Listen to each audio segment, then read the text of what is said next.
सकती है। Reserve bank के गवर्नर का ये काम नहीं है कि देश का प्रधानमंत्री कुछ भी ऑर्डर करे उसको हाँ सर, यस सर करना काम नहीं है। रिजर्व बैंक के गवर्नर का काम है नो सर कहना।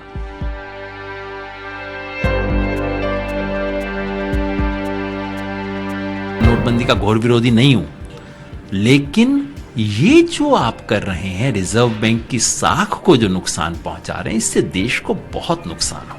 तो दुनिया में और कोई ये खेल कर ले, कम से कम रिजर्व बैंक को ये खेल कभी नहीं करना चाहिए कि कुछ कहा अगले दिन उसको पलट दिया, परले दिन कुछ और करती। कहता मैं उन लोगों में से नहीं हूँ। पॉलिटिकल लोगों का होता है कि ये इस्तीफा दे, वो इस्तीफा दे, रेल एक्सीडेंट हो गया, रेल मंत्री इस्तीफा दे दे। मैं ऐसी बेवकूफ़ी की बातें कभी नहीं करता, लेकिन आज पूरी गंभीरता से आपके सामने कह रहा हूँ, रिजर्व बैंक के गवर्नर को इस्तीफा देना चाहिए।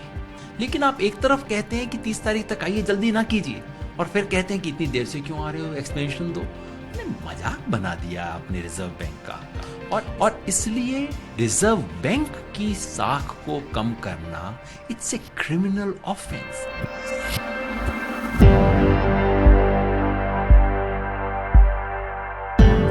पॉलिटिकल फंडिंग वो एक सवाल है जो सारे भ्रष्टाचार की जड़ में है, सारे काले धन की जड़ में है। अगर काले धन पे वार करना है तो आपको पॉलिटिकल फंडिंग को साफ करना होगा।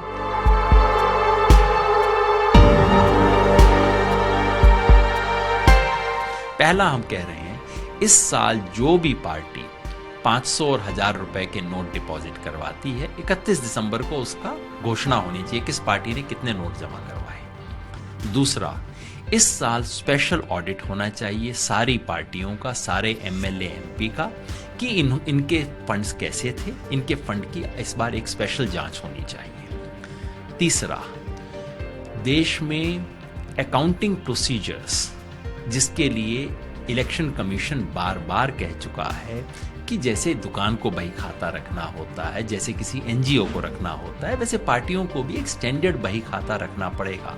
सारी पार्टियों ने इंकार कर दिया। आज प्रधानमंत्री बड़ी सुंदर सुंदर बातें कह रहे हैं, इस कांग्रेस ने भी ना कर दी, बीजेपी ने भी ना कर दी। इनको रोका जाए, इन पे लागू किया जाए।